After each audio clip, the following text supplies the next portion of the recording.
There are two things Eliza Calloway carried out of that house: a scuffed leather trunk and the knowledge that she would not die that winter. She was only certain about one of them. The August sun pressed down on the Dakota Territory like a brand held too long against skin. Heat shimmered up from the baked earth, invisible waves distorting the fence posts and the tree line into something liquid and uncertain.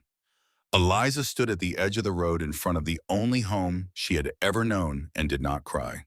She counted, instead, 3 fence posts to the property line, 42 steps to the road, 2 miles roughly to the southern hills she had noticed 3 days ago while hauling water from the creek. Her mind worked that way, had always worked that way, assembling the world into measurements and distances and angles rather than feelings. Her mother had called it a gift. Her stepfather had called it unsettling in a girl. Roland Voss stood in the doorway. He did not come down the steps.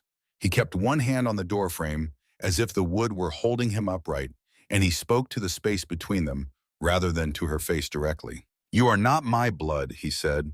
"I cannot provide for you. Find your own way." The words were few and brittle, like dry kindling snapping underfoot. He had practiced them, she thought. There was a rehearsed quality to the flatness of his voice, as though he had been repeating them to himself for days, filing away the emotion until only the sentence remained. Margaret Calloway had been dead for 26 days. Her fever had come in the night and had not left, and when it finally took her, it took the only thing that had made their small cabin on the edge of Providence into something resembling a home. Without Margaret, Roland did not see a stepdaughter. He saw a reminder. Eliza picked up the trunk by its worn leather handle and turned toward the road. She almost did not look back.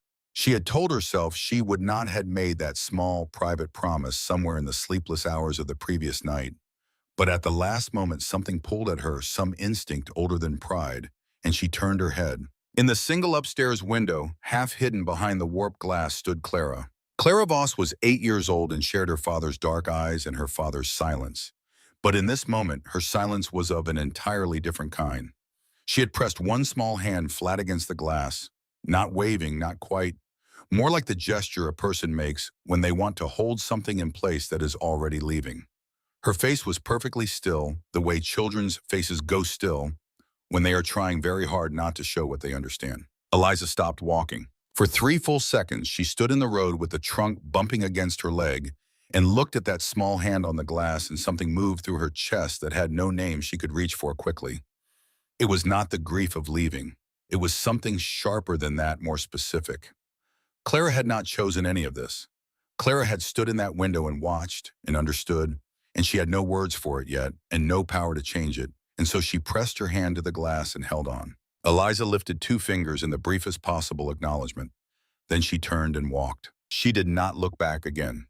But in the months that followed, on the coldest nights, when the wind found every seam in the world and tore at them, it would not be warmth she thought of first, or survival, or vindication. It would be that small hand on the glass and the weight of being seen by someone too young to pretend otherwise. The settlement of Providence watched her go with the particular expression frontier towns reserve for problems they have not yet decided how to categorize. She saw pity in some eyes and calculation in others, the rapid unconscious arithmetic of people determining whether her situation would require their resources before spring. No one offered a room. No one offered a meal. The cold calculus of survival allowed for sympathy, but rarely for inconvenience. And a 16-year-old girl alone with winter on the horizon was at best an inconvenience in waiting. Eliza was not looking for charity. She understood the calculus. She had grown up watching it operate. She was looking for information. The general store sat at the elbow where the main road bent toward the creek, a wide-fronted building with a porch that sagged slightly on one end and a sign that had lost 2 of its letters to weather. Agnes Prentice ran it alone, had run it alone since her husband died in 1871, and she ran it with the precision of someone who had learned that sentiment was a luxury that spoiled quickly in the Dakota climate. Eliza had always been a little afraid of Agnes Prentice. The woman had a way of looking at you that suggested she had already calculated your probable outcome and filed it accordingly. She was 60 years old, built close to the ground, and moved through her store with the efficiency of a person who had never once misplaced anything in their life. She stocked everything from flour to boot nails to laudanum, and she knew the properties and limitations of every item on her shelves with an exactness that bordered on the devotional. Eliza set her trunk down outside and pushed through the door. Agnes was behind the counter entering figures in a ledger with a stub of pencil. She did not look up immediately. She finished her entry, pressed the pencil into the ledger spine, and then raised her eyes to Eliza with an expression that contained, as far as Eliza could determine, absolutely nothing in the way of surprise. "I heard Roland put you out," Agnes said. It was not a question. "Yes, ma'am." "Where are you headed?" "South Hills." Eliza kept her voice level. "I have a question about the soil composition there, the clay layer specifically, whether it holds structure under freeze and thaw cycles or whether it fractures." Agnes was quiet for a moment. She set down her pencil. "That is not the question most girls in your situation come in here asking." "I know what I am building," Eliza said.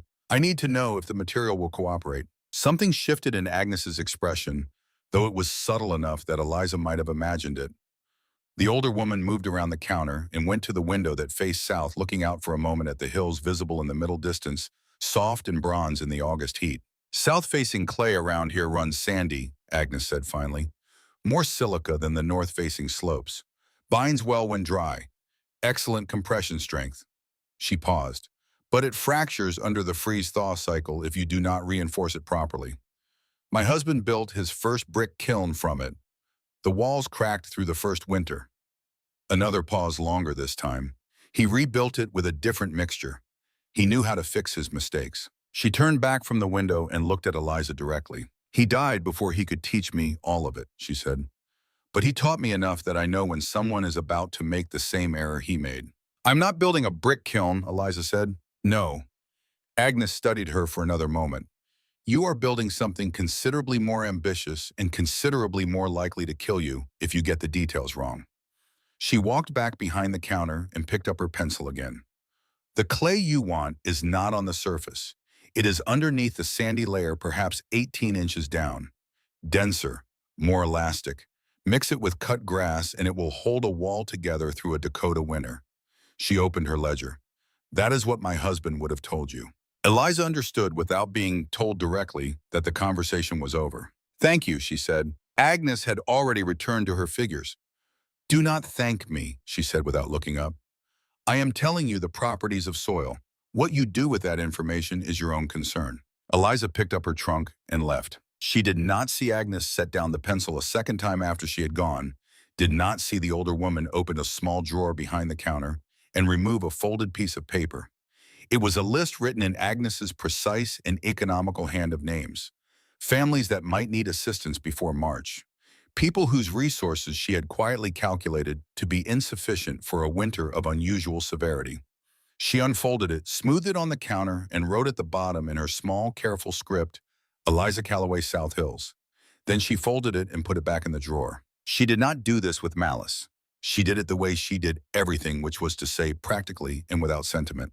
She had seen too many confident people die to believe that determination was the same as survival. She would be wrong about Eliza Calloway, but she did not know that yet. 2 miles south of Providence, the prairie buckled and rolled into a series of low hills, and one of them stopped Eliza in her tracks. It faced due south. The slope was steep but stable, covered in a thick mat of buffalo grass, whose roots she could see along an exposed section of bank tangled into a dense, dark web that had been growing and reinforcing itself for longer than any person currently living in Providence had been alive. At the base of the hill, curving around its southern foot, a small, clear stream moved quietly over flat stones. The water was cold and clean. She could hear it from 20 feet away. She put down the trunk and stood very still for a long moment, looking at the hill the way her grandfather had taught her, through the pages of his journal, and through her mother's voice reading those pages aloud on winter evenings, to read a thing before you read it. She was looking for what the hill was, not just what it appeared to be. She opened the journal. Thomas Calloway had been a collier in the coal mines of South Wales for 30 years, before a fever and a failed crop and a neighbor's letter about American prospects had convinced him to bring his family across the ocean in 1855. He had worked the mines at Merthyr Tydfil, where the earth was dark and damp, and the men who worked it learned very quickly that the ground was not hostile, but inhabited, alive in its slow geological way, breathing in thermal cycles that had nothing to do with the seasons above. He had written his journal not as a technical manual, but as a series of letters to no one in particular, or perhaps to everyone who might come after, in a handwriting that was small and angular and occasionally broke into Welsh when the English words did not carry the weight he needed. Eliza had grown up hearing her mother read from it. Margaret had not understood all of it had said so freely, but she had loved the sound of her father's voice in the sentences and had read them to Eliza the way other mothers read nursery rhymes with a rhythm that had lodged itself permanently in Eliza's memory before she was old enough to parse the meaning. Now she read it alone, and the absence of her mother's voice in the words was a specific, located pain, the way a missing tooth leaves a shape in the jaw that the tongue returns to involuntarily. The principal Thomas had called the gwal, a Welsh word that meant wall or bed, or in his expanded usage, the primary shelter of the earth itself, occupied the final third of the journal. He had drawn diagrams with the careful precision of a man accustomed to working in conditions where an error in measurement could bring a ceiling down on 20 men. A rectangular chamber cut into a south-facing hillside, walls of compressed sod brick 2 feet thick, a roof of timber lattice covered with earth and grass until the living roots sealed it from above, and the chimney, which was not a chimney in any conventional sense, but a horizontal tunnel 40 feet long, lined with mortared creek stone, running from the stove at the interior of the dwelling out and away through the earth to a small opening at the surface well beyond the entrance. The principle was this. Beneath the frost line, the earth maintains a temperature of roughly 50 degrees Fahrenheit throughout the year, regardless of the season above. It stores the long heat of summer in its thermal mass, the way a stone fireplace stores the heat of a single fire, releasing it slowly over months. A dwelling built into the hillside rather than upon it is insulated on 3 sides and above by hundreds of tons of earth, creating an environment that requires almost no additional heat to remain survivable. The horizontal flue is the active element of the system. Hot exhaust gases from the stove travel through the stone channel and surrender their heat to the surrounding earth before exiting at the surface. Instead of warmth bleeding up a chimney into the sky above the roof, it bleeds into the thermal battery of the hill itself. A small fire steadily maintained is sufficient to keep the system charged. A roaring fire, the kind that devours a woodpile, is unnecessary. Thomas had written at the bottom of the diagram in both English and Welsh, "Pay the rent before you leave." Eliza looked from the journal to the hill and back again. The mathematics were not complicated. The principle was not exotic. It was simply old, and old things in a new country had a way of being mistaken for the ideas of a disturbed mind. She sold the silver bracelet at the hardware store in Providence the following morning. It had been her mother's, a thin band with a small engraved flower, the kind of object that carries its value in ways that have nothing to do with price. The hardware man gave her enough for a spade and a pickaxe and a length of rope, and she did not let herself look at the bracelet again after she laid it on the counter. The work began on a Tuesday. The prairie sod was not soil in any simple sense. It was a living structure 2 feet deep, in places woven through with the roots of 100 varieties of grass that had been growing and dying and growing again on the same ground for 10,000 years. It had the density of something deliberately engineered, which in a way it was engineered by wind and rain and the slow pressure of seasons into something that resisted intrusion with quiet ferocity. Eliza learned its resistance intimately over the following days. Her hands, which had been soft in the way that domestic life makes hands soft, transformed in stages she could track precisely. The blisters came first, then the tearing, then the bleeding that left rust-colored stains on the handle of the spade. She packed the cuts with clay in the evenings and kept working through the sting. Within a week, the soft skin was gone, replaced by something tighter and more functional, and the pain had reduced itself from sharp to dull to simply present the way weather is present, a condition of the environment rather than an event within it. She cut the sod into large rectangular bricks, stacking them carefully to one side. They would be her walls. The earth beneath the sod was dense clay, darker and more cohesive than the sandy surface layer Agnes had described. Exactly where Agnes had said to look 18 inches down, she found it. She allowed herself one small moment of satisfaction at that. People from Providence rode past. Some stopped. They saw a girl covered in dirt digging a hole in the side of a hill with a determination that struck most of them as symptomatic of something. The consensus that formed over the following week, passed from porch to porch and across the counter at Agnes Prentice's store, was that the Calloway girl had been broken by grief and was now engaged in the construction of her own grave. They called it Eliza's folly, with the gentle contempt that communities reserve for things they do not need to take seriously. It traveled through Providence on whispers and small laughs, the comfortable laughter of people watching someone else make a mistake. On the ninth day, Eliza's pickaxe struck something that rang differently than the dense clay she had been working through, a flat, resonant sound that moved up the handle and into her palms like a note struck on an instrument. She cleared the surface with her hands and found a layer of stone, flat and wide and dark gray, the kind of dense, fine-grained rock that splits along clean plains and lies in the earth like pages stacked in a book. She sat back on her heels and looked at it for a long time. It was perfect flagstone, enough of it she suspected to pave an entire floor and line the horizontal flue from end to end. The hill had been waiting with it for longer than Providence had existed, longer than the territory had a name sitting there beneath the grass in precisely the configuration she needed. For the first time since her mother died, Eliza Calloway laughed. It was not a large laugh. It was not the kind of laugh that carries relief in it or triumph. It was the small, surprised laugh of a person who has just been answered by something they were not sure was listening. The evenings were harder than the days. During the day, there was always work to be done, always the next specific task to calculate and execute, and the specificity kept the larger fears at a manageable distance. But in the evenings, when the light dropped and the temperature fell, and she sat with the journal open on her knees and the first stars appearing above the unfinished mouth of her excavation, the fears came in more directly. It was not the cold she was afraid of. Not exactly. The fear she could not fully suppress in those quiet hours was something more fundamental. Her grandfather had loved the earth so completely that he had never stopped going underground, even when the mines became dangerous, even when the shoring timbers cracked and the foreman started requiring two men to enter certain tunnels instead of one. He had loved it too well, perhaps.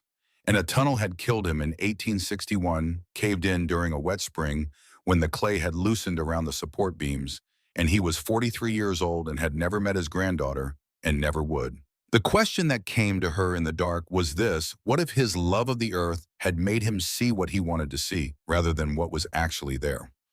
What if the certainty in the diagrams was the certainty of a man who had decided on an answer and then drawn the evidence to match it? She sat with this for a long time on a particular evening in early September, not reading, just looking at the handwriting.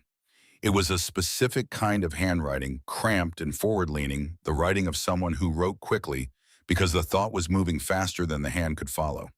In the margins of several pages, he had sketched small things with no obvious technical purpose. A bird, the profile of a hill that looked like a sleeping man, a flower she did not recognize. And then in the lower right corner of nearly every page, a small mark. Not a word, just a shape, two curves crossing, a letter formed within a simple outline. The letter E inscribed in a heart no larger than a thumbnail. She turned pages slowly, checking. It was on every page from roughly the middle of the journal to the end.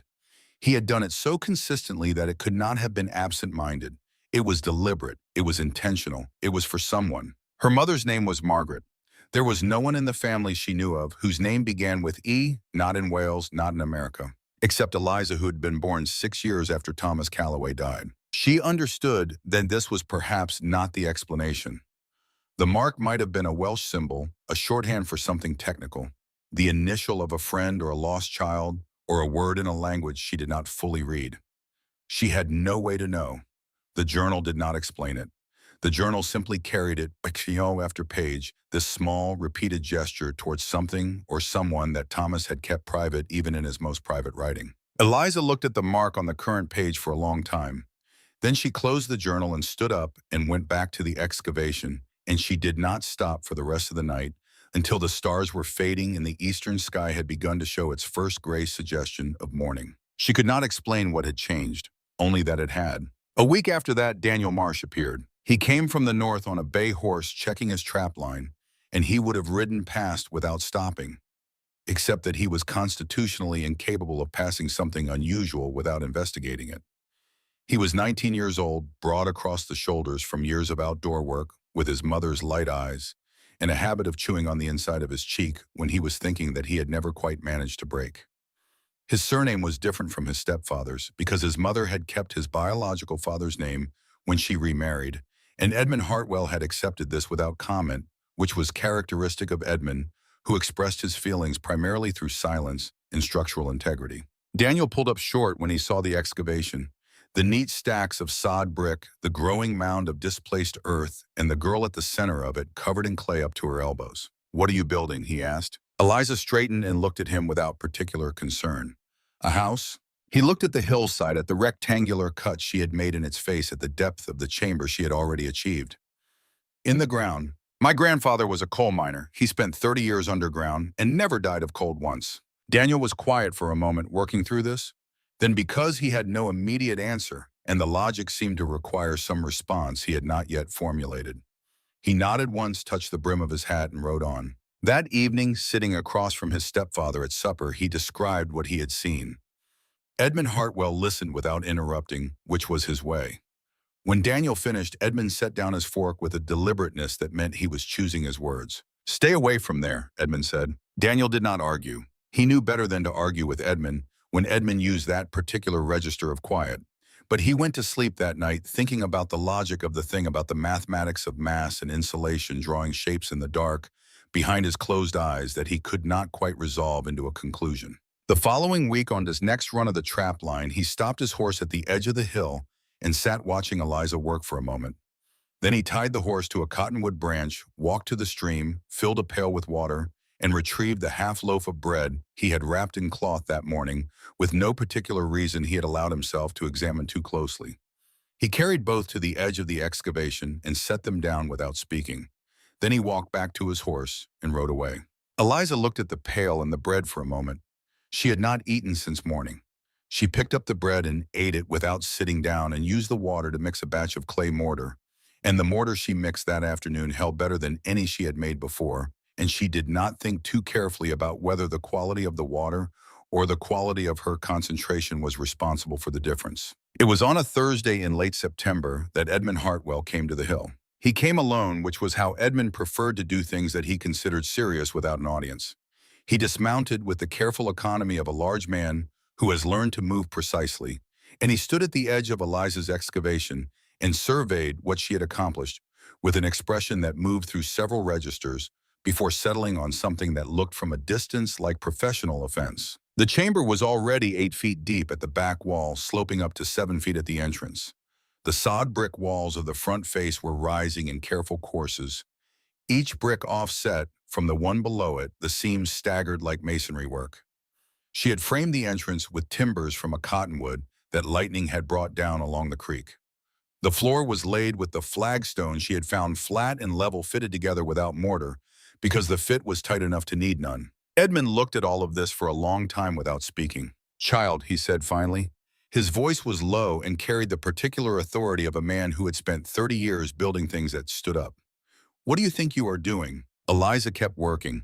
"Building my home, Mr. Hartwell." He made a sound that was more breath than language. "This is a root cellar, a den for a fox." He moved around the edge of the excavation, looking at the walls from different angles, the way he assessed work that had been brought to him for evaluation. "The damp will get into your bones. The frost will heave the walls. It will collapse on you in your sleep." "The earth is warmer than the air," Eliza said. "At depth. That is a fool's notion." She stopped and looked at him directly for the first time. "It's that your own root cellar stays above freezing all the winter. Why do you think that is, Mr. Hartwell?" He was not accustomed to being questioned on structural matters, and certainly not by girls, and the specific quality of his silence in that moment was like the silence before a weather event, charged and briefly still.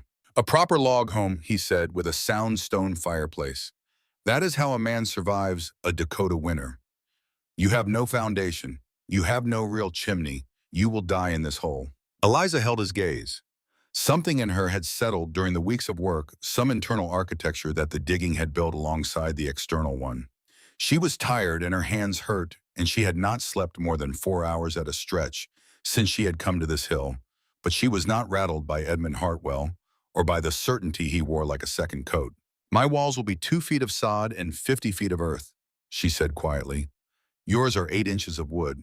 I think I will be warmer." The flush that came to Edmund's face was the flush of a man who has been challenged in the one domain where he considers himself beyond challenge, and it was rapid and deep, and it made him look briefly like someone she had not seen before. He was not a cruel man in any simple sense, but he had built his identity on a particular kind of competence, and competence that is treated as an identity becomes fragile in ways that simple confidence never is. "When the first blizzard hits," he said, his voice gone flat and hard, "and you are freezing in this mud hole, Do not expect the people of Providence to risk their lives coming out here to save you. You are making your choice.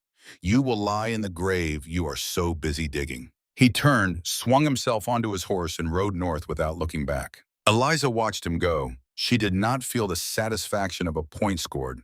What she felt was something quieter and less comfortable, the recognition that he believed every word he had said, that his certainty was as complete and genuine as a structural beam, and that nothing she had said had moved it by a fraction. She picked up her spade. That evening, sitting in the mouth of the excavation with the journal open across her knees and the last of the daylight going purple over the hills, she turned to the page with Thomas Calloway's diagram of the horizontal flue and read the note at the bottom again. "The fire is a noisy guest, but the heat is a loyal friend.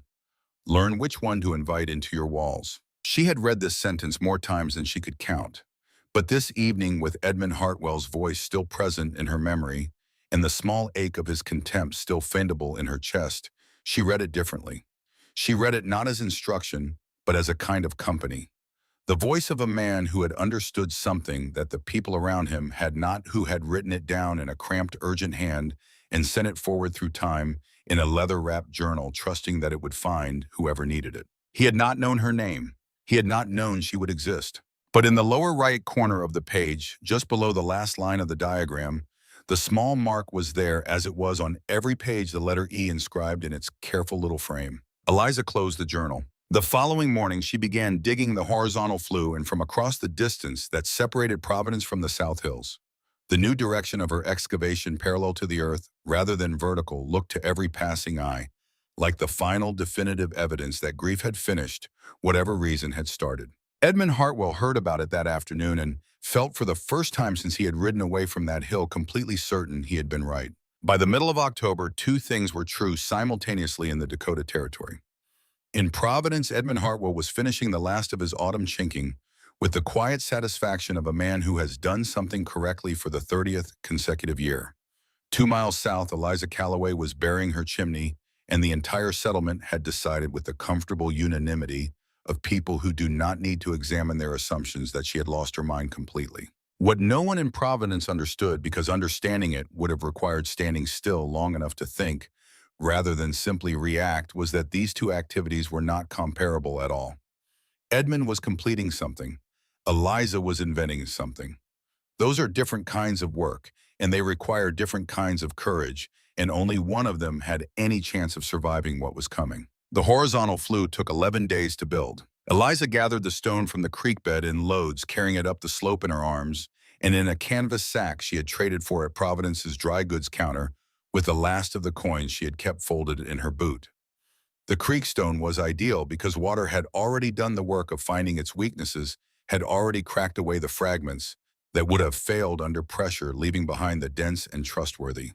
She learned to select by sound, tapping each stone with the pickaxe handle before she carried it, listening for the solid note that meant internal integrity, rather than the dull, hollow sound that meant fracture waiting to happen. Her grandfather had written about this in the journal, not as instruction, but as observation in a passage about a young miner who had not yet learned to listen and had trusted a ceiling beam that sounded wrong and had spent 3 weeks in the company doctor's care as a result.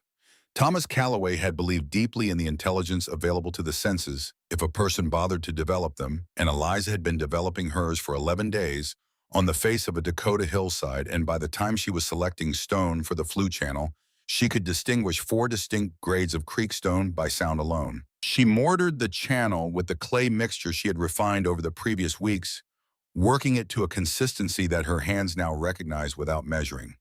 She built the channel walls 2 stones thick, capped it with the flat flagstones she had found earlier, and buried the entire structure under 8 inches of packed earth before beginning the next section. It was during the 3rd day of this work that Agnes Prentice came to the hill. She arrived without announcement on foot, which was unusual for Agnes, who generally conserved her energy with the same deliberateness she applied to her finances. She stood at the edge of the construction for a long time without speaking, watching Eliza work with the focused attention of someone running a calculation rather than making a social call. Eliza kept working. She had learned through the accumulation of small observations over a lifetime that Agnes Prentice operated on her own schedule, and that attempting to accelerate that schedule produced nothing useful. Finally, Agnes said, "The diameter is wrong." Eliza stopped. "My husband built his first brick kiln with a draw channel narrower than that," Agnes said. She was looking at the channel, opening her expression, the precise and unsentimental expression of someone identifying a structural problem rather than offering an opinion. Creosote built up along the stone surfaces within 3 weeks. The channel blocked. The kiln ran cold. She paused. When he rebuilt it, he used 8 inches minimum interior diameter. Said anything narrower and the channel fights itself. The hot gases cannot move freely enough to deposit their heat before they slow down and cool into a solid obstruction. She looked at the channel Eliza had built. It was 6 inches interior diameter. "He learned that lesson once," Agnes said. "He did not learn it twice because he was thorough enough to understand it the first time." A pause that contained something Eliza could not quite categorize. "I am telling you what he would have told you if he were here to tell you." She turned and walked back down the hill. Eliza looked at the channel she had spent 3 days building. She sat with the information for a few minutes, running the implication in both directions. Agnes was right. She knew Agnes was right before she had finished hearing the explanation, the way you sometimes know an answer before you have consciously worked through the problem, because the answer fits the shape of everything else you already know. She picked up the pickaxe and began dismantling what she had built. It took 3 days to rebuild the channel at the correct diameter. 3 days of work done twice, which in the arithmetic of a person racing a Dakota winner was a cost of considerable weight. She did not feel sorry for herself about it. She felt, if anything, a cold and clarifying respect for the difficulty of the thing she was attempting. The journal made it look certain. The journal was the record of someone who had worked out the errors before committing them to paper. The actual building of the thing was a different document entirely written in the material itself, and the material was less patient than ink. What Eliza did not see, because she was looking at her rebuilt channel rather than at the road to Providence, was Agnes Prentice that same evening removing the folded paper from her desk drawer, opening it and drawing a clean line through the name she had written at the bottom. Not because Agnes had become confident that Eliza would survive, but because the girl had been shown where she was wrong and had immediately begun correcting the error rather than defending it. In Agnes's long experience of human beings in difficult conditions, that single quality separated the people who lived from the people who did not more reliably than strength or resources or any other factor she had ever observed. She folded the paper and put it back. The dwelling was completed in the first week of October. Eliza had framed the entrance with the cottonwood timber, laid her floor of fitted flagstone, built the front wall of sod brick to a height of 7 feet with an opening for the door and a smaller opening for a window that she covered with greased hide stretched on a cottonwood frame. The roof was a lattice of smaller branches topped with dried grass, and a final layer of sod bricks laid root side up so that in the spring the grass would reknit and the roof would become part of the living hillside, indistinguishable from the ground above it. She installed the small cast iron stove in the front corner, connecting its pipe to the mouth of the rebuilt stone channel. The interior was cool and dim and smelled of damp earth and cut grass, the smell of something that had been waiting underground for a long time and was now awake. On the afternoon she finished, Eliza built the first fire. She used a small amount of wood-dry cottonwood branches no thicker than her wrist, the kind of fire she would use on an ordinary evening through the winter. She waited until the stove was running steadily, then went outside, walked the 40 feet to the channel's exit opening, and crouched down with her palm over the stone-lined hole in the earth. She waited. 15 minutes passed. The surface temperature had dropped to perhaps 35 degrees as the afternoon aged, and her bare hand over the opening felt nothing but cold air. She did not move. The fire in the stove was small and the channel was long, and the stone had been cold for weeks. At 20 minutes, something changed. It was not heat in any dramatic sense. It was the absence of cold, specifically locally against her palm. A faint pressure of warmth, no more than the temperature of a breath, held briefly in cupped hands rising from the stone channel below. She did not stand up immediately. She kept her hand there for a long moment, feeling the warmth build with a slowness that was itself the point, the slowness being the proof rather than a deficiency, the evidence that the heat was being absorbed and held rather than simply passing through. When she finally stood, she did not speak. There was no one to speak to. The hills ran south and west into a country that had no interest in what she had just accomplished, and the sky above was the particular pale blue of a late October afternoon that knows what it is about to become. She sat down on the ground and cried, not from relief, not from triumph. The emotion that came was simpler and more specific than either of those, and it was this: her mother had read the passage about the horizontal flu 5 times before Eliza had understood it, reading slowly with her finger under each word, pausing at the diagram so that Eliza could study the angles and the proportions and the small notation that said pay the rent. And Margaret would never know that the flu worked. She would never know that the warmth was real. She would never know that the strange cramped journal of her dead father, which she had carried across half a continent and read aloud to a child by firelight as though it were fairy tales, had told the truth all along. The warmth from the earth was rising against Eliza's palm, and her mother was not anywhere in the world to feel it. She cried until the cold made crying impractical. Then she got up, went inside, and added 2 more pieces of wood to the fire. That night, reading by the small kerosene lamp she had traded for at the Providence hardware store, she turned to the final page of the journal.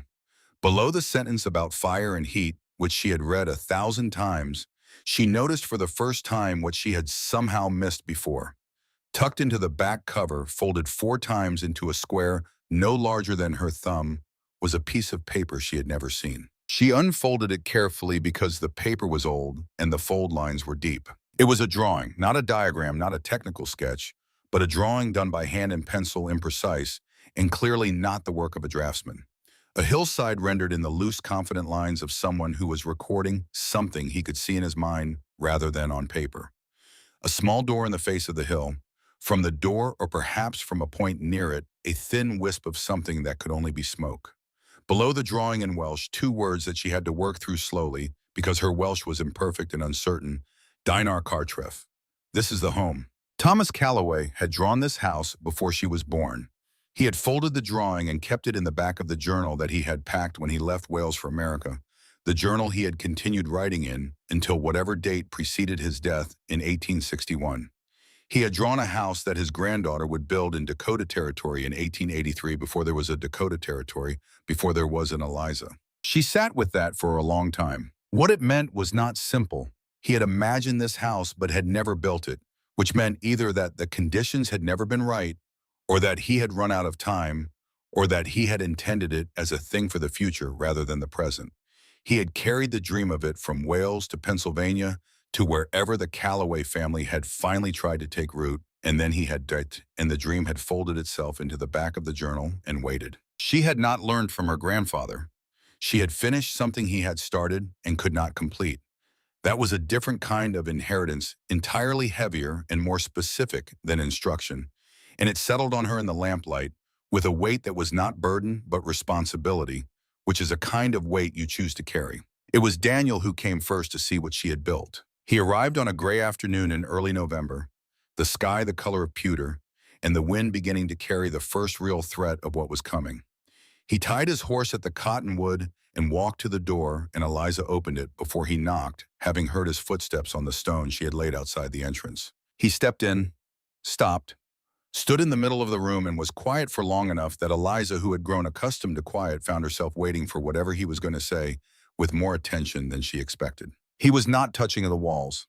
He was not making the calculations that she could see people make when they were assessing a space, the rapid, unconscious measurement of dimensions and surfaces. He was just standing still, and his expression was one she did not immediately have a word for. "It is quiet," he said finally. "Yes, I did not think it would be quiet." He looked toward the roof, then at the front wall, then at the small stove producing its modest heat. "Outside there is wind. I cannot hear it." "The earth does not conduct sound the same way air does," Eliza said. "The walls are not vibrating." Daniel was silent for a moment longer.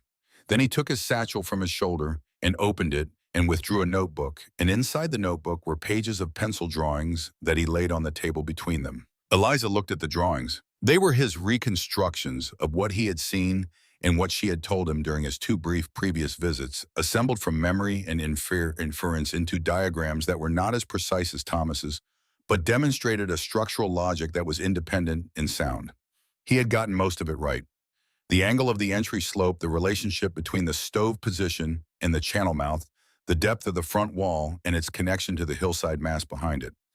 He had made two errors, both in areas where he had been guessing rather than observing, and both of the errors were in the direction of overbuilding rather than underbuilding, which told her something about his instincts. She pointed to the first error and explained it in two sentences.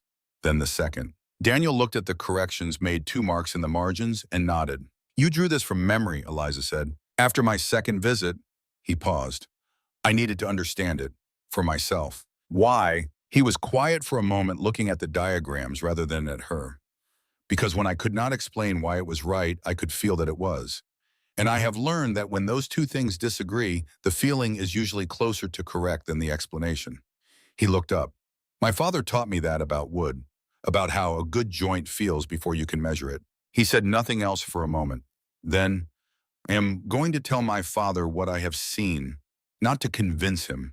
He will not be convinced by a description, but he deserves to hear the truth from me before the winter tells it to him in a way I cannot control." He said it without drama, as a simple statement of intention. Eliza looked at him for a moment, reading the quality of the decision in his face, the particular look of someone who has accepted the cost of something before agreeing to pay it. "He will not receive it well," she said. "I know." He picked up his notebook and put it back in the satchel. "That is not the same as him not deserving to hear it," he told Edmund that evening. Edmund Hartwell listened to his stepson describe the interior of the dugout, the temperature, the quiet, the walls, and the small, steady fire producing heat disproportionate to its size. And he listened with the expression of a man who is hearing something he has already decided is incorrect and is waiting for the specific error that will allow him to say so. When Daniel finished, Edmund stood up from the table and walked to his workbench at the back of the house, and he stood there for a moment with his hands flat on the surface and his back to his stepson.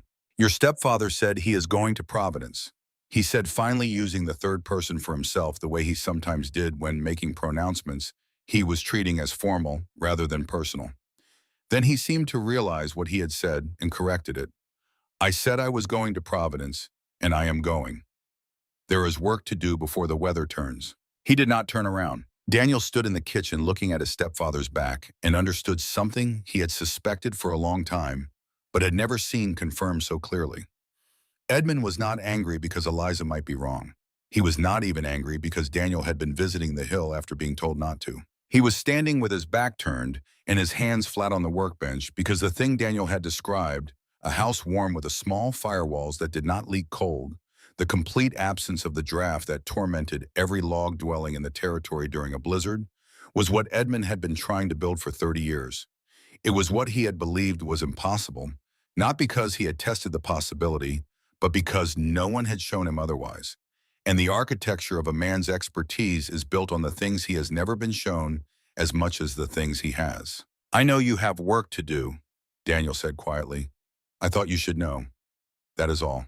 He went to bed. Edmund stayed at the workbench for a long time in the lamplight, his hands flat on the wood, and the expression on his face was one his family had never seen before. November came in hard. The first real blizzard announced itself 3 days in advance to anyone who knew how to read the sky. Eliza had been watching for it. She had spent the preceding 2 weeks laying in supplies. She had traded labor at the Providence grain store for a quantity of dried corn and jerked venison and a 20-pound bag of flour, carrying each load back to the hill in stages because she could not afford a cart, and the trunk served as a drag sled over the still dry ground. She had a modest wood pile, stacked under an overhang she had cut into the hillside's north face, protected from wind and moisture, and she had counted it more than once and calculated its duration against various winter scenarios, including scenarios she hoped would not occur. She also had the notebook where she had been tracking the stove's consumption since the first fire. The numbers were better than she had planned for. On a cold night requiring continuous heat, she was burning less than a third of what Thomas's journal had estimated as necessary for a conventional wood stove. The system was holding. Her warmest interior temperature to date on an exterior day of 12 degrees Fahrenheit had been 61 degrees Celsius. The fire producing it had been the size of a man's head. She did not permit herself to feel secure. Security was a specific kind of attention failure, and the Dakota winter had not yet shown its full intention. The first blizzard lasted 4 days. Inside the hill, Eliza heard it the way you hear something happening in another room of a large house present, but attenuated, the roar reduced to a low sustained pressure against the sod roof. the occasional creak of the cottonwood frame flexing but holding. The temperature inside dropped 3 degrees over the 4-day period, which was the thermal mass responding to the absence of solar input through the earth above. She ran 2 small fires per day rather than one, and the temperature stabilized. She read, she mended. She worked through the later sections of the journal that she had never fully understood before finding that the material world now available to her senses made legible things that had been abstract when she was reading by lamplight in a borrowed room. On the 3rd day, she heard something above the muffled roar of the wind, a sound at the door, not loud, a scuffing irregular, the sound of something working against the drift that had built against the entrance. She opened the door. Daniel stood in the opening, covered in snow to the shoulder, his face a dark red from the cold, a canvas pack across his back. He had to push against the drift to get inside, and when she pulled the door shut behind him, the sudden silence of the interior made his breathing seem very loud. He stood dripping onto her stone floor for a moment, collecting himself. "I needed to know," he said simply, "whether it was still working in a real storm." "It is 60 degrees in here," Eliza said. He pulled off his outer coat. The cold was in his skin, visible in the color of his hands, but he was not in any danger. He stood in the center of the room and looked around as he had before, and this time what she saw in his face was not curiosity, but something more complicated, something with a particular quality that she associated with the experience of being shown that a thing you have been told cannot work has been working all along. He sat down at the table, opened his notebook, and for the next 2 hours, in the warm quiet of a dwelling that had no business being warm or quiet during a Dakota blizzard, Daniel Marsh asked every question he had been carrying for the past 2 months, and Eliza answered each one in the order it arrived, and the room was heated by a fire the size of a man's head, and the walls did not creak, and outside the wind continued its long assault on a landscape that could not hear it. Before he left, standing at the door with his coat back on, he said, "I am going to tell my father again. Not the description this time. I am going to tell him what I know." "He will not receive it differently than before," Eliza said. "Probably not." He looked at the packed drift just beyond the door, the white wall of moving air beyond it. "But there is a difference between telling a man something he does not want to hear and telling a man something he needs to hear. My father has earned the second kind." He pushed out into the storm, and Eliza watched the drift close behind him, the way water closes behind a hand withdrawn from a pool. December came, and then a January, that the old-timers would spend the next 50 years locating in their stories by temperature alone, because there was no other reference point sufficient to anchor it. The cold arrived not as a weather event, but as a geological fact, a condition of the landscape as permanent and indifferent as the stone beneath the soil, a cold that the thermometers could not fully measure because the instruments themselves began to fail. The mercury froze in the glass tubes at 38 below. People switched to spirit thermometers, which ran lower, and those stopped at 44 below one evening in the second week of January, and no one could say with certainty what the temperature was after that because no one had an instrument that could tell them. In Providence, the winter had moved from inconvenience to emergency without pausing to be anything in between. Wood piles that had seemed excessive in October were half gone by the new year and vanishing at rates that no one had planned for. The problem was not simply the cold, but the wind that arrived with it, a sustained northwesterly that found every gap in every structure and converted each gap into a continuous draft that stole heat faster than any fire could produce it. Edmund Hartwell's fireplace burned hot and constant and consumed wood at a rate that he tracked with the same sick attention a man gives a wound that is not closing. His wife kept the children near the fire. The youngest had developed a cough in November that had become something more persistent through December, and had now acquired a quality that made Edmund pause every time he heard it, something dry and urgent in its rhythm that he could not dismiss as winter cold. He went through the calculations again. He did not need paper. He had been running them continuously for 3 weeks.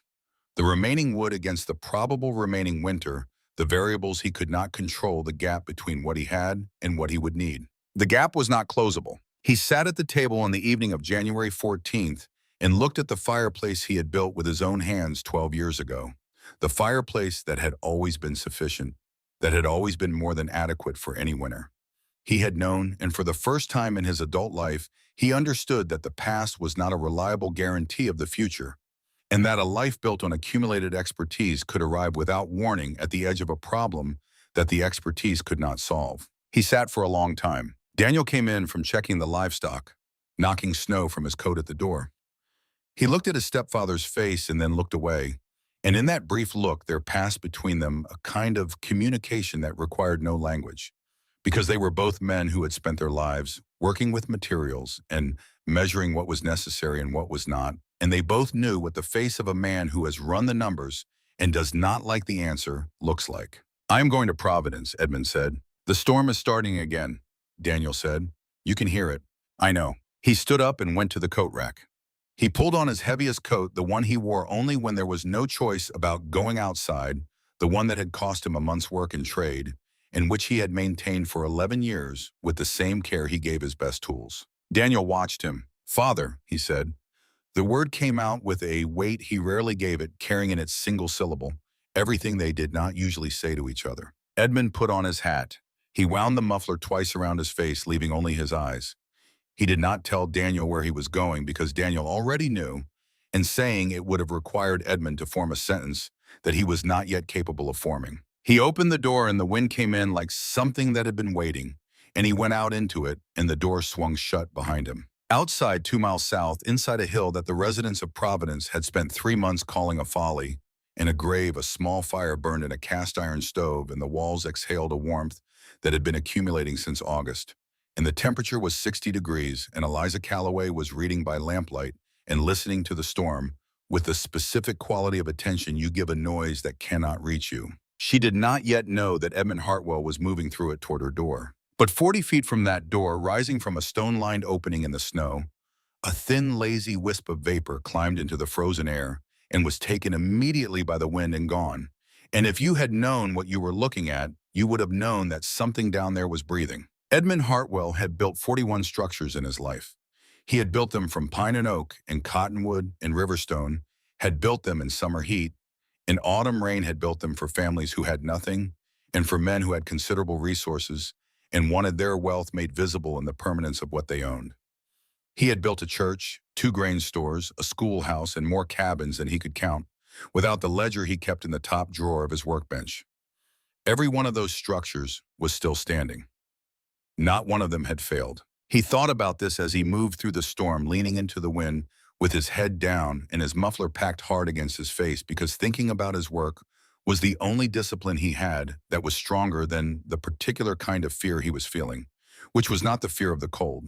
Though the cold was serious, but the deeper and more disorienting fear of a man who has based his entire sense of himself on a competence that may be insufficient. He had told the girl she would die in that hole. He had said it with the full weight of his experience and his reputation and his 30 years of understanding how structures behaved in cold weather. And he had said it publicly in the hearing of people whose opinion he valued, and he had said it without hesitation, because he had not hesitated. He had been as certain as he had ever been about anything. He found moving through the blizzard with ice forming on his muffler, where his breath condensed and froze, that certainty, in retrospect, had an entirely different quality than certainty in the moment. In the moment, it had felt like knowledge. From where he stood now, in the dark, in the cold, moving toward the house he had condemned, it felt like something he did not have a better word for than arrogance, and the word sat badly in his chest. He almost missed the hill entirely. The storm had reduced the visible world to a radius of perhaps 8 feet in any direction, beyond which everything dissolved into moving white.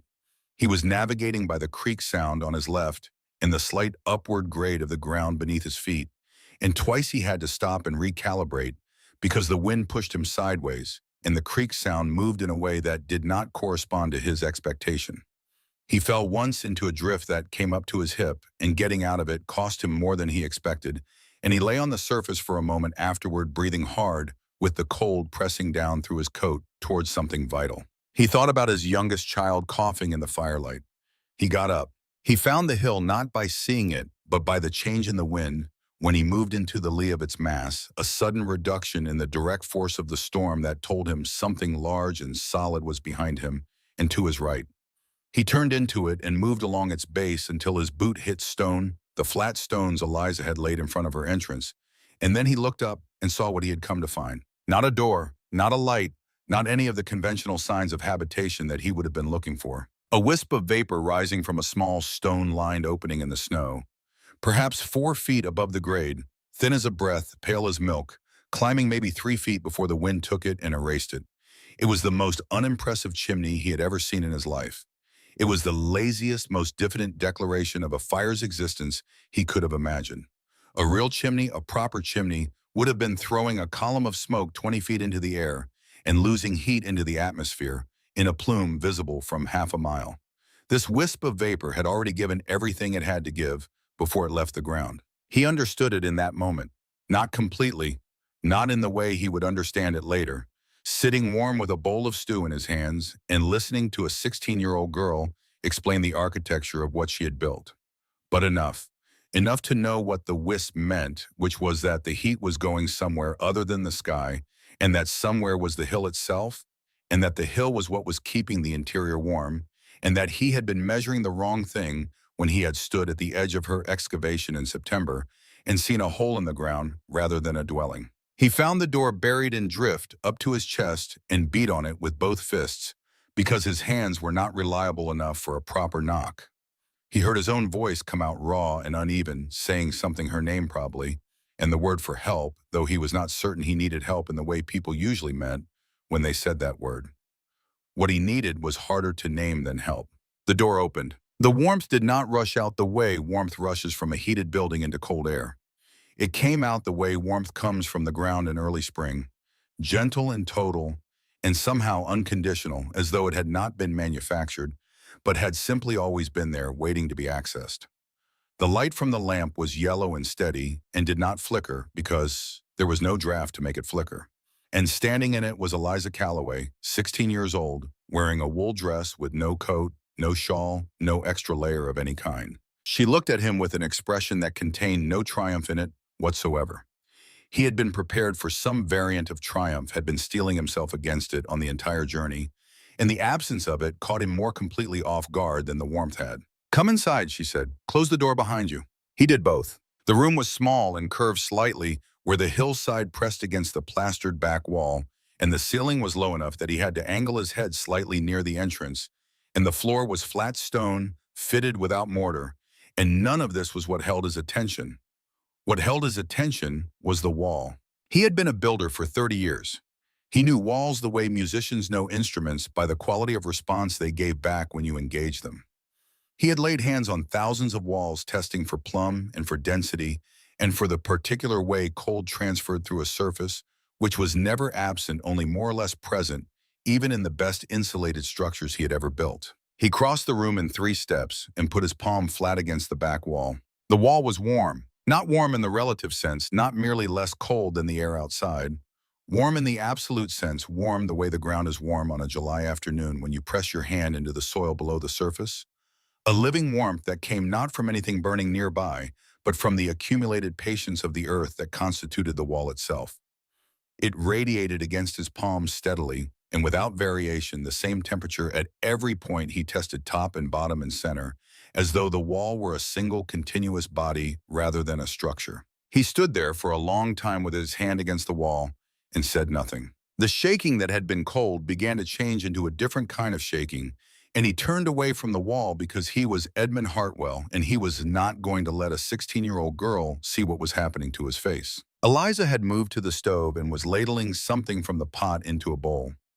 She set the bowl on the small table and said, "Sit down, eat." He sat. He picked up the bowl. The stew was rabbit-flavored with dried herbs he could not identify, and it was the best thing he had eaten in months, not because of its quality, but because of where he was eating it. He ate half the bowl before he trusted himself to speak. "How?" The word came out smaller than he intended. She sat down across from him and looked at him in the steady lamplight. And what he saw in her face was not the face of someone who had won an argument. It was the face of someone who had been carrying something heavy for a long time and had finally set it down. She told him about Thomas Calloway. Not the technical explanation, not the principles, not the architecture of the flue. She told him about a man who had worked underground for 30 years in South Wales because he understood the earth in a way that the surface world did not ask him to understand it. A man who had loved the stone and the dark and the slow thermal breath of deep places the way other men loved open sky. She told him about the journal that her mother had read aloud on cold evenings as though it were a collection of stories rather than a technical document, and about the way she had grown up hearing her grandfather's voice in sentences written by a man who died 6 years before she was born. She told him about the folded paper in the back of the journal, the drawing of a hillside with a door and a thin wisp of something that could only be smoke, the two Welsh words beneath it, Diner Cartref, this is the home. He drew it before I existed, she said. He never built it. He ran out of time. She looked at the wall, then back at Edmund. I did not learn from him. I finished something he could not. Edmund was quiet for a moment. My father taught me to build, he said. It came out carefully, the way you say things you have not said before and are not entirely sure how to form. He was a carpenter in Pennsylvania. Not elaborate work, practical work, furniture and frames and barn construction. He taught me that wood was honest if you were honest with it, that it would tell you where it was weak if you listened. He paused. He died before I built my first house. He never saw what I made from what he gave me. Eliza said nothing. She waited. I have been angry, Edmund said, at what you built. Not because I thought you were wrong, though I did think you were wrong, because you did something with an inheritance that I do not think I have done with mine. He looked at his hands on the table, carpenter's hands, the knuckles prominent and the palms calloused in specific places from specific tools. Your grandfather gave you a principle. You built the thing the principle describes. I have spent 30 years building the same house in different configurations. The houses stand, Eliza said. They do. He looked up. They were cold. He told her about his youngest child. The cough that had become something more serious, the way his wife sat with the child near the fire, and the fire was never quite enough. The woodpile he had been watching diminish with the attention of a man watching a resource he cannot replace. He did not ask her for anything while he was telling it. He told it as a fact rather than a request. Eliza stood up. She went to the woodpile she had stacked along the interior wall, the carefully counted and rationed store that she had been managing with the precision of someone who knows the exact distance between enough and not enough. She looked at it for a moment with an expression he could not read. Then she began pulling pieces free and stacking them near the door. I cannot take your wood, Edmund said. You are not taking it. She kept stacking. I am giving it. There is a difference. Your own supply. She turned and looked at him directly. Your children did not choose any of this, Mr. Hartwell. They did not choose to live in a cabin that loses heat faster than the fire can produce it. They did not choose their father's certainty about what a house should be. A pause not unkind. The children are not the argument. They are just cold. He stood up and went to help her. They worked in silence for several minutes, building a stack near the door that was, he calculated, close to half of what remained of her supply. The mathematics of what she was doing were not lost on him. He understood exactly what the cost was, and he understood that she understood it and that she was making the calculation deliberately and had already accepted the result. When I stood at your excavation in September, he said, his voice quieter than before, I told you that you would die in this hole. Yes. I said it to the settlement as well, before I came out here, repeatedly. He set another piece of wood on the stack. I said it with confidence I had not earned. You said what you believed, Eliza said. That is not absolution. I know. She looked at him. But there is a difference between a man who lies and a man who is wrong. You were wrong. I was also wrong about several things before Agnes Prentice corrected me and before I rebuilt 3 days of work to fix the error. She picked up the last piece she was going to give him. Being correctable is not the same as being weak. Edmund Hartwell stood in the warm interior of the dugout that he had publicly called a grave and felt something shift in the architecture of himself, some load-bearing element that had been in the wrong position for a long time, settling into a configuration that was structurally sounder, if less familiar. They loaded the wood onto the drag sled he had brought without quite admitting to himself that he had expected to find something worth carrying back. She also gave him 2 heated stones wrapped in old cloth, dense creek stones she had warmed near the stove. For the children, she said, under the blankets against the feet. Before he went out into the storm again, he stopped at the door. When the weather breaks, he said, I will come back, not to inspect or advise. He held her gaze. I would like to learn what you know, if you are willing to teach it.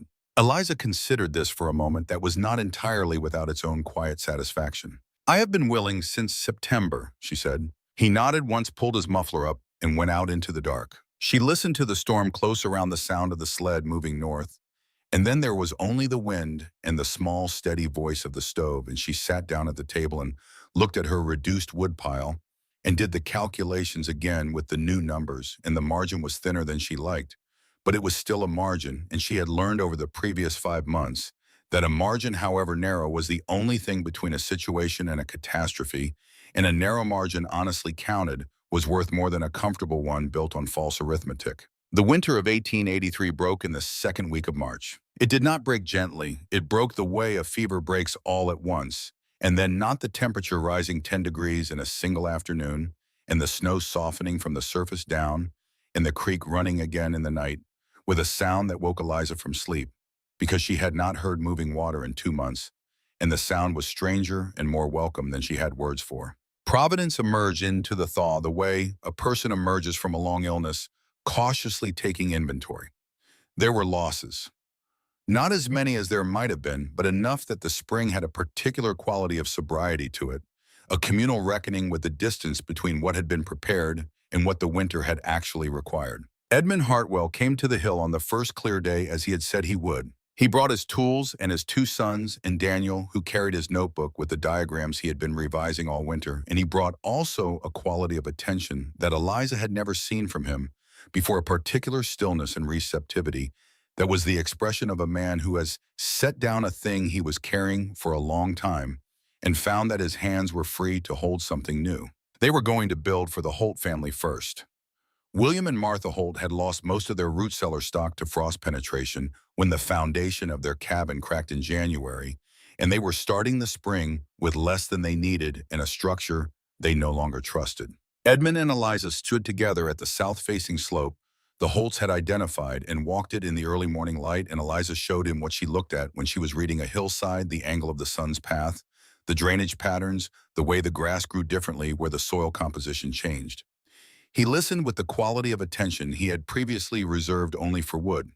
When she described the depth relationship between the living space and the channel exit, he asked a question she had not been asked before about the optimal distance between the stove position and the channel mouth in relation to the interior volume, and she thought about it carefully and said she did not know exactly, that her own placement had been intuitive, based on the journal's diagram rather than calculated, and he said that they should test 2 configurations and compare the results over the first winter. She looked at him for a moment. "That is a good idea," she said. He nodded without satisfaction, the nod of a craftsman receiving useful information rather than a compliment. She recognized the expression because it was probably the same expression she wore when Agnes had told her about the channel diameter, and she had understood that the correction would cost her 3 days, but would save the entire system. They broke ground that afternoon. The conflict, when it came, arrived on the second day. Edmund wanted to install internal wooden support posts along the roofline, a series of vertical columns to distribute the load of the earthen roof against the sidewalls. His instinct about roofs, developed over 30 years of building structures that had to survive prairie weather, told him that an earthen roof of the thickness Eliza specified, saturated by spring snowmelt, would generate more downward force than the sidewalls could bear without intermediate support. Eliza understood his reasoning and disagreed with it. Wooden posts set into an earthen floor would wick moisture from the ground, she told him. The wood would expand and contract with seasonal temperature changes at a different rate than the surrounding earth, creating movement at precisely the points where rigidity was most needed. Over 3 or 4 winters, the post would work loose, and a loose post in a load-bearing position was worse than no post at all. Edmund listened to this with the expression she was beginning to recognize as his thinking expression, the slight inward focus that meant he was pressure testing an argument rather than resisting it.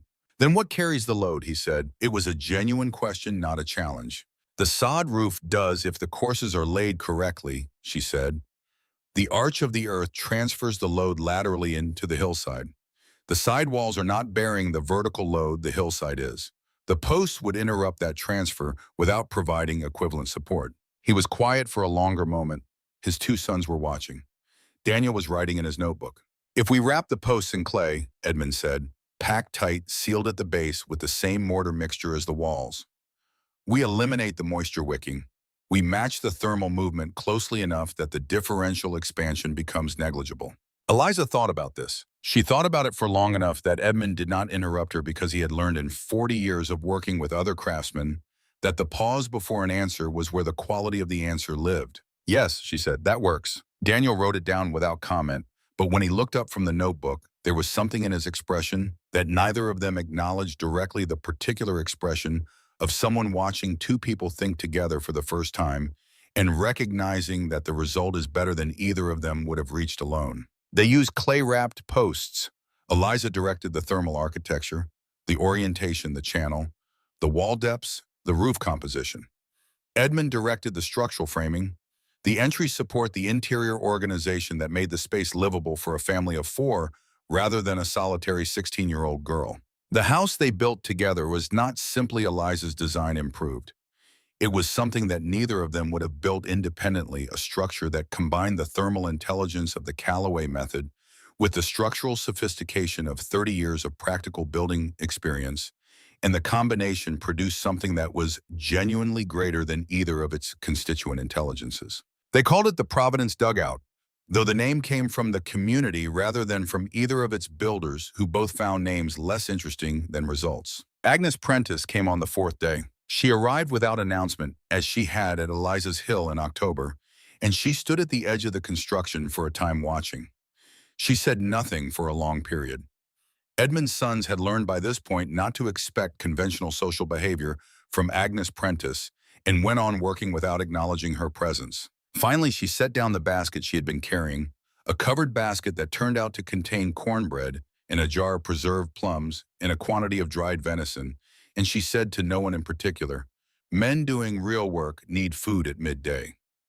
Then she turned and walked back toward Providence without waiting for a response. Eliza watched her go and felt something she could not immediately name, a warmth that was not the warmth of the earth or the warmth of the stove, but the warmth of a person showing you something true about themselves through an action so small it could only be sincere. On the last day of construction, when the Holt house was sealed and ready, Eliza stood inside it alone for a few minutes before she called the others to come and look. She stood in the center of the floor with her hand against the back wall, which was not yet warm because the house had not yet been fired, and she waited for the stillness of the interior to settle around her. The house smelled of fresh earth and cut grass and the specific mineral quality of the flagstone floor. It smelled the way her own house had smelled on the first evening she spent in it before the fire had run and the thermal charge had begun to build and the walls had found their warmth.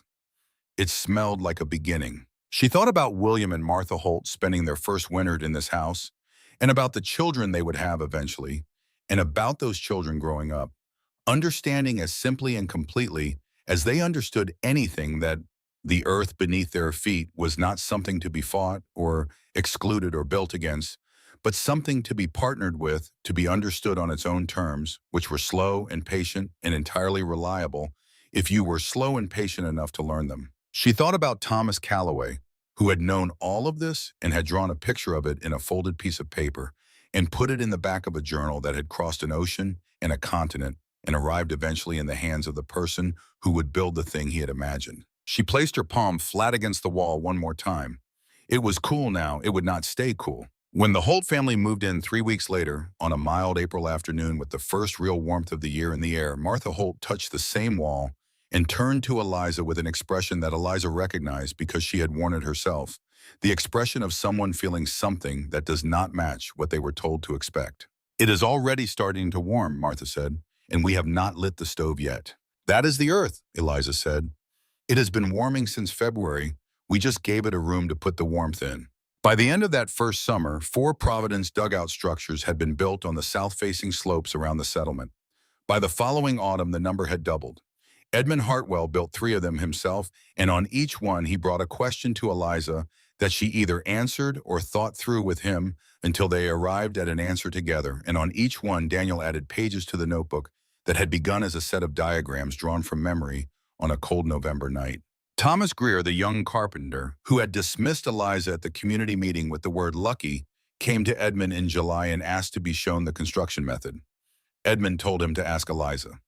Greer stood in the doorway of her dugout the following afternoon with his hat in his hands, in a quality of reluctance that she could see required real effort to overcome, and she invited him in and showed him the journal diagrams and answered his questions without mentioning the word lucky or anything adjacent to it. He left 3 hours later with a page of notes and the expression of a man who has had something confirmed that he had been trying not to believe. She taught him what she knew. That was all. Clara Voss came in June running the full 2 miles from Providence on a morning when the grass was wet and the hills were the deep green of early summer, arriving breathless at the door of the dugout with her dark hair loose and her boots soaked through. She was 8 years old and she had asked her father for permission, and Roland, who had said, "Not your concern," on every previous occasion, had stood in the kitchen for a long moment and then said simply, "Do not come home late," which Clara understood to be the closest thing to a blessing that Roland Voss was capable of offering. Eliza met her at the door and took her through the whole house room by room, explaining each element in language scaled to an 8-year-old without diminishing the substance of what she was explaining, because she had found that children were almost always more capable of receiving complexity than adults assumed, provided you trusted them with the real version rather than a simplified one.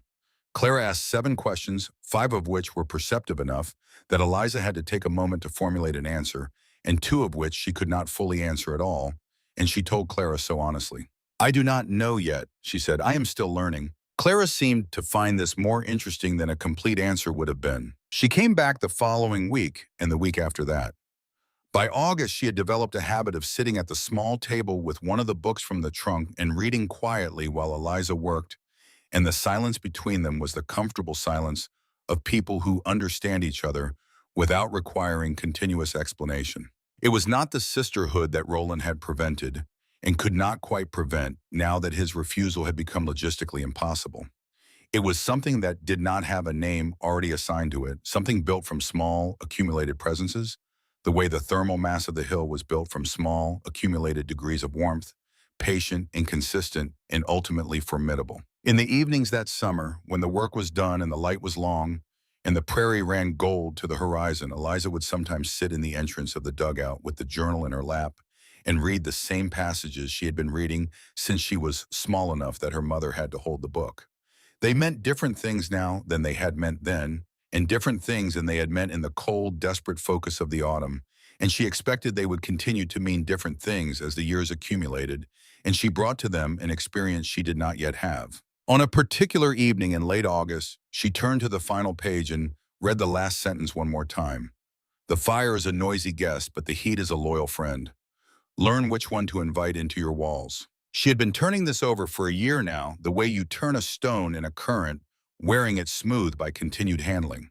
She had understood it first as instruction, then as comfort, then as the specific grief of a thing said by someone you will never meet. What she understood now, sitting in the entrance of the house she had built with her own hands from an idea that had traveled 30 years and an ocean to reach her, was something she had not been old enough to understand before. Thomas had not been writing about houses. He had been writing about people. The fire was a noisy guest because noise and heat are not the same thing, because the performance of warmth and warmth itself are entirely different quantities, because a person can fill a room with the evidence of their presence without leaving anything of lasting value in the walls.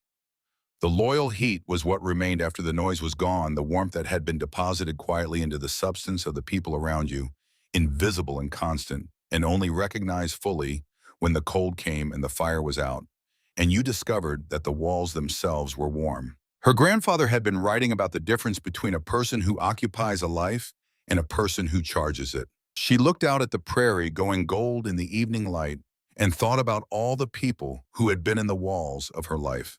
Her mother reading a dead man's words aloud as though they were fairy tales, depositing warmth into her daughter through 30 years of accumulated evenings she would never remember individually. Agnes Prentice offering the inside diameter of a brick kiln flue as impersonally as weather, and saving Eliza's winter with a correction that took 40 seconds to deliver. Daniel standing in a storm with a notebook full of diagrams he had drawn from memory because the truth of a thing was important enough to understand fully rather than superficially. Edmund placing his palm against a warm wall with an expression that was the beginning of something rather than the end of anything.